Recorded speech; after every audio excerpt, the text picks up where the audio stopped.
naman yung mga ginagawa mong paraan para masigurado mong si Isa ay nandyan lang at hindi magbaback out? Bakit na magbaback Ay, wala out? lang. Naisip ko lang itanong. Ayun, parang Wait, gano'n kayo ginawa katagal? dito. Gano'n ba katagal? Mga 4 years? 4 years na ata. pala? 4 years Ang galing, na. no? Ano rin, yung communication talaga. Totoo na nung nag-start kami, lalo na unang project ko na kami na was lock-in. Ah. So, Oh. matinding, oo, di ba? Tayo magkasama nun. Lolong yun.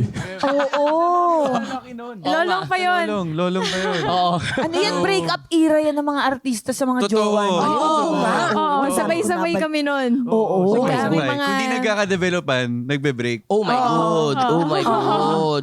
Ito naman si Ara. Ara, how about you? Kamusta naman si Maui Wami? Si Maui Wami. Napag-usapan niyo ba yung kasal?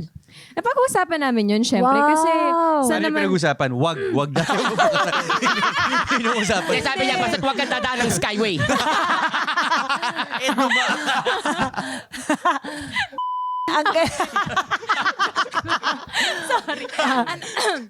Okay naman. Parang sa ngayon, kasi 8 years na kami minus 1. Wow. 1 year kami nag-break. Okay. So Ba't yun kayo yun. nag-break?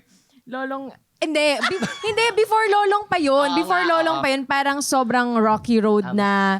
Tapos, it's a me problem talaga. Na-stress ako sabay-sabay. Family, career, financial. Na parang, alam mo yung, hindi ko na alam kung ano yung kailangan kong i-let go. Kasi, syempre sa family, ako yung breadwinner. Yes. Sa mom ko and sa kapatid ko.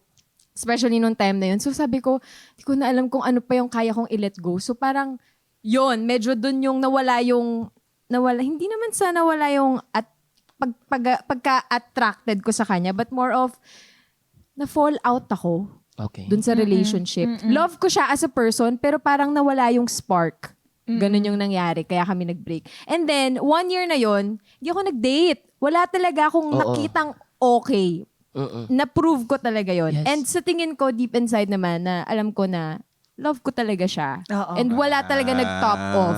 And eventually, ayun, nag-usap kami. Tapos yun, naging kami ulit. So, ngayon, better na. So, sobrang nakabuti yung breakup namin kasi nalinis yung mga issues, nakapag-communicate kami na mas maayos. Tapos siya, before kasi yung life niya parang it's more of basketball, girlfriend, bahay. Yun lang talaga. Tayo, di ba, parang mas marami tayong galamay, mas Ganap, marami oo. tayong ginagawa. Oo. So, hindi niya nagigets yun. So, at least nung 1 year na yon, parang mas na-prioritize niya yung sarili niya. Mas na-realize niya na, okay lang naman din pala na maging independent din ako.